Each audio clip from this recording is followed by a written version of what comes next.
What's up, bookworms? I got another post from the past for you guys here today, and recently I got a request to do my review for Fourth Wing by Rebecca Yarros.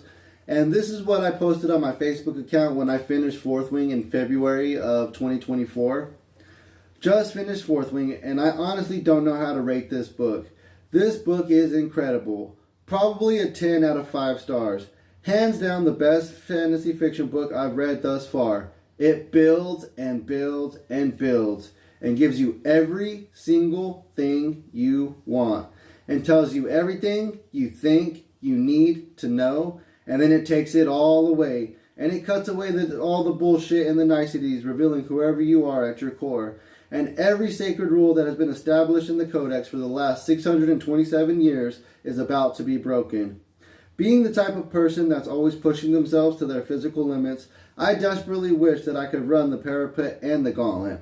Highly recommend this book, but for adults only.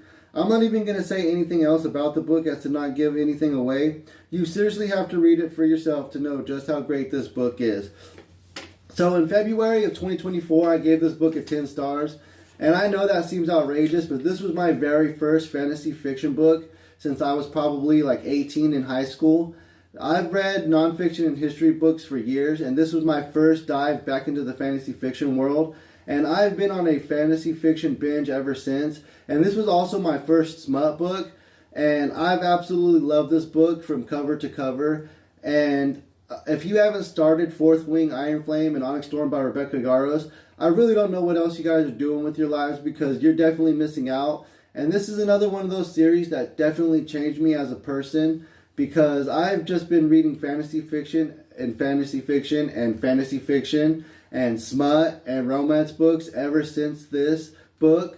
And it's really hard for me to get back into a history or nonfiction book ever since I started Fourth Wing. I try here and there, but it's the most difficult thing I have to do because I just want to get back into the fantasy fiction world. And I love the way Rebecca Yarros builds her worlds and builds her characters and her storylines. And I highly recommend Fourth Wing if you guys love fantasy fiction or smut, or just reading a good book in general. I gotta head off to work now, bookworms. But in the meantime, let's get out there and carpe some Librum.